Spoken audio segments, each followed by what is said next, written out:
How in God's name has the playoff system benefited those teams at all and in any way who played so well during the regular season, 30-plus games, finished at the top of the table, and we saw almost every single top seed go out in the first round, and now we've got, no top seeds left since LA is gone, and what kind of to me, doesn't seem very fair, the setup.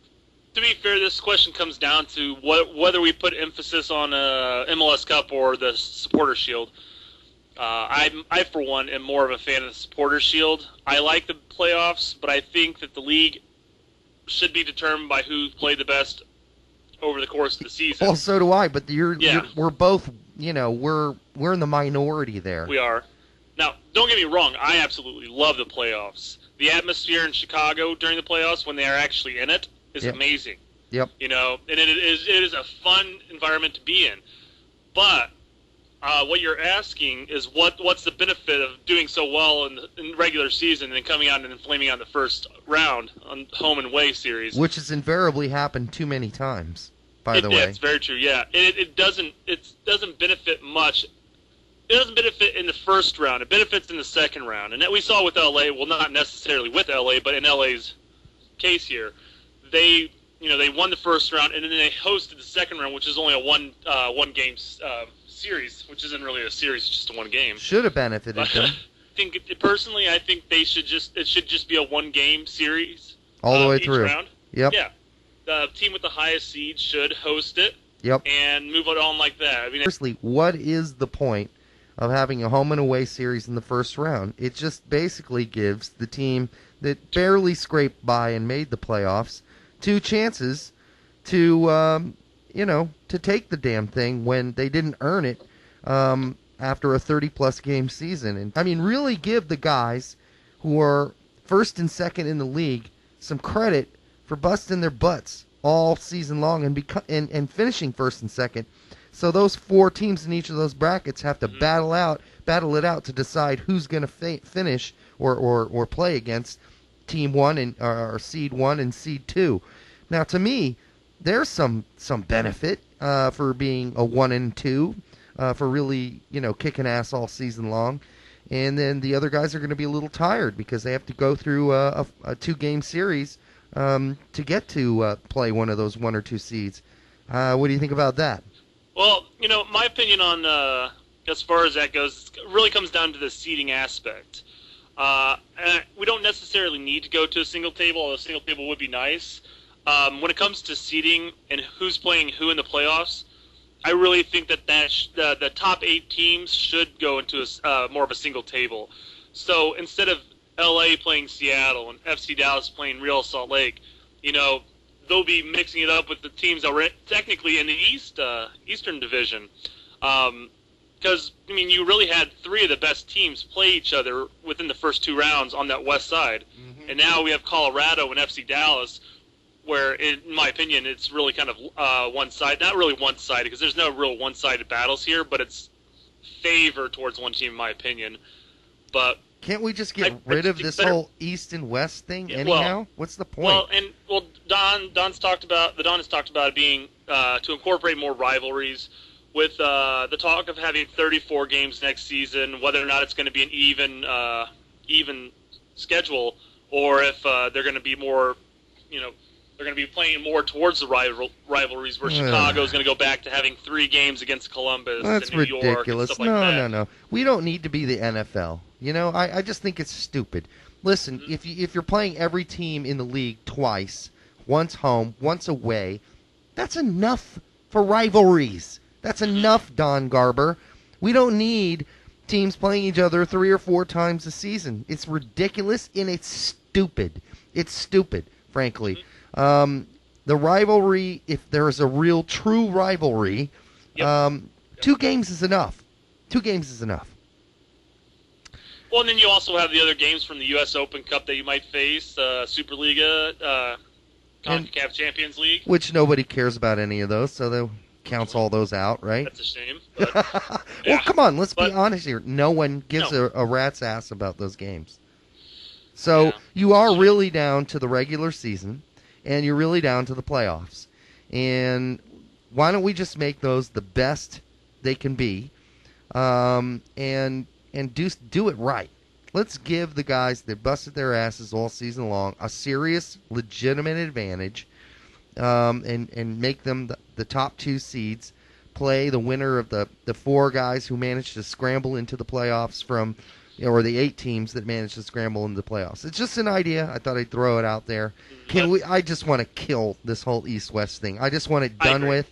I think it's so stupid, as well as this whole, we're going to build rivalries. You don't build rivalries in some sort of formulaic fashion. It doesn't happen because you want it to happen. Rivalries happen because, 2 teams, Lakers, Celtics, 2 teams who are competing at the top of the game, face each other. That's what a rivalry is. It isn't. You're not going to come up with a make-believe rivalry and just keep forcing it down people's throat until they actually believe it's a rivalry. Again, too much for me. But let's move on. Let's move on to this final game. We've got Colorado Rapids and FC Dallas. And let's talk about, I'm going to let you start. Let's talk about FC Dallas and some of the highlights we should be, and people we should be looking at as we head into this final. Well, they're a great team in my opinion. In my opinion, they're one of the better teams in the league at the moment. Right. Obviously, Right. But you got to watch out for their counterattack. They got speed up in Ying. They got Cunningham, who could come off the bench like he would have in, like he maybe did in LA. You have Atiba Harris, Chavez. It's a quick team. Somebody who's not necessarily quick, but he's still relatively quick, even in Brek-Shea on the left side. Mm-hmm. It's a fast-paced team. They're talented. You got David Ferreira. David Ferreira. That's who Garbert hinted at possibly is going to be the MLS MVP. I hope so. Well, he hinted at that the MLS MVP is taking part in this game, so I guess that only leaves him. Yeah, well, he hinted a lot of things today, like the New York Cosmos are going to be the 20th team. But FC Dallas is a very technical team. They got a solid back line. They got a good defensive mid. You even have Dax McCarty coming in, helping out, distributing. He's been pretty damn good this season. He's been very good. They're a very dangerous team, and they're not to be taken lightly. No, and they won't be taken lightly, I'm sure. I'm really interested in seeing how Dax and his compatriot there in the middle match up against Lorenowitz and Mastroianni of Colorado. I think that's going to be a battle we got to keep our eyeballs on. But as far as FC Dallas goes, you mentioned all the key players to me. One you maybe left out was Daniel Hernandez, who I thought had an amazing playoff run and an amazing season for them. I think he's been kind of like the he's just been the rock in the middle in many ways, and not just as a player, but emotionally as well. He's kind of held this team together. But can you say enough about Kevin Hartman? Kevin Hartman. Oh my God, he's been on fire. God, he's been great. The game against Stella was awesome. Yeah. Now, made some amazing saves on that. Yeah, the weaknesses as far as FC Dallas goes is that they are sort of this counter-attacking team. Mm-hmm. And, as long as their defense holds up and is strong, even with Heath Pierce gone at midfield or even potentially left back because he can play a lot of different places, as long as that defense holds up, which is questionable against some of the power guys from Colorado, Cummings and Casey are just a pair to handle. I think that if they can hold those guys up, they've got a good chance at winning. However, nobody has proven they can stop Cummings and Casey so far in these playoffs. And I've said it over past segments, is that's the tandem right there of Casey and Cummings. It was just a scary group. They really are. They really are. They are scary. They can score off any chance. They make something out of nothing, and it's a great offensive group to have up top. Yeah. especially if you're a team like Colorado. While obviously they're not a bad team, right. In my opinion, they are a weaker side compared to FC Dallas. So I mean, it's nice to have somebody that offensive powerhouse up top. You know, I almost disagree with you in a way, and here's why.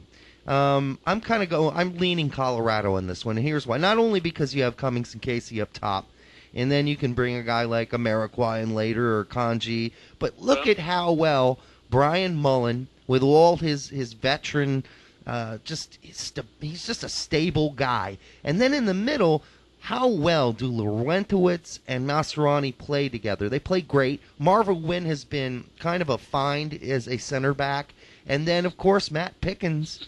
I mean, you can't go wrong. But then a guy had with Wynn. Yeah, who would have thought with Wynn? I know. Couldn't. We all thought, well, that might be over for Wynn. But he's maybe found a new spot.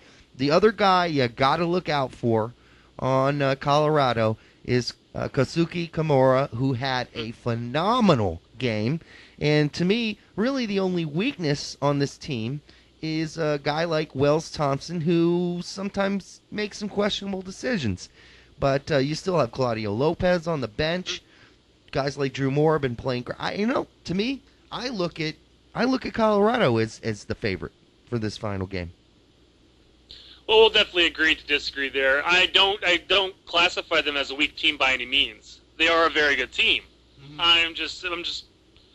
I would just bet on FC Dallas, in my opinion. If FC Dallas didn't have as many injuries as they do currently, if Heath Pierce were starting, I would say they are probably were going to get the edge for me. But even though they have. Mm-hmm. I was going to say FC Dallas even has players like Lloyd and Alexander to come off the bench. I mean, they've got some really talented players. I mean, young players at that. I mean, I'm pretty sure both are rookies. I mean, you have both players like that coming off the bench. I mean, it's a formidable team even with injuries. And you never do. You really don't know when you're facing FC Dallas because that counterattack just comes out of nowhere. Exactly. And as long as Dax McCarty doesn't get muscled out by Laurentowicz or Mascherani, and both of those guys can be pretty, defensively a handful.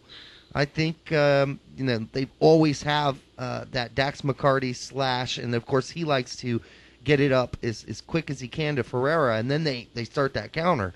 Or they go on the wings with, as you mentioned earlier, with Breck Shea. I mean, it should be a pretty good game. The question I is, think it's going to be a great game. Will anybody care? Yeah.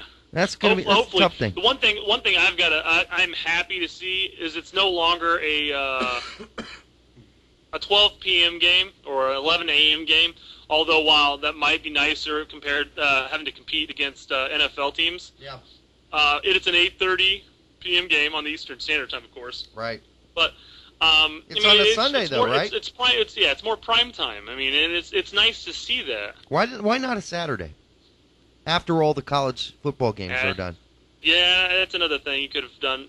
I mean, I don't know. I mean, most college I was going to say most college football games are over early in the day. Why not play a late, Eastern Standard Time final on a Saturday? I just do not get this idea of going, you're not the NASL in 1979. You don't go head to head with the NFL.